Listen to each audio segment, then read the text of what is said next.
Football বিশ্বকাপ মানেই বিশ্বজুড়ে অন্যরকম এক উন্মাদনার ঢেউ, যার উত্তাপ আছড়ে পড়ে এশিয়ায় চলেও। বিশেষত বিশ্বকাপ ঘিরে বাংলাদেশের বড় অংশের ভক্ত সমর্থকেরা বাগ হয়ে পড়ে ব্রাজিল ও আর্জেন্টিনা শিবিরে। প্রিয় দলের জার্সি ও পতাকা কেনা থেকে শুরু করে দল বেঁধে বড় পর্দায় খেলা দেখা আর প্রতিপক্ষের সমর্থককে কথার বাণে ঘায়েল করা প্রস্তুতিতে কি না থাকে বিশ্বকাপ ঘিরে।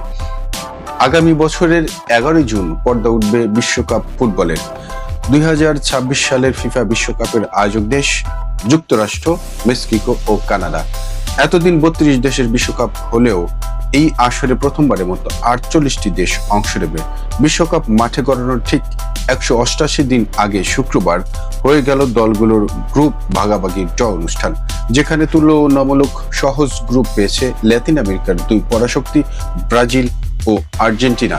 স্থানীয় সময় শুক্রবার দুপুর 12টায়, বাংলাদেশ সময় শুক্রবার রাত 11টায় ওয়াশিংটন ডিসির বিখ্যাত John F Kennedy Center for Performing Arts ভেন্যুতে ফিফা বিশ্বকাপ 2026-এর দলগুলোর ড্র অনুষ্ঠিত হয়, যেখানে ব্রাজিল সি ও আর্জেন্টিনা খেলবে যে গ্রুপে।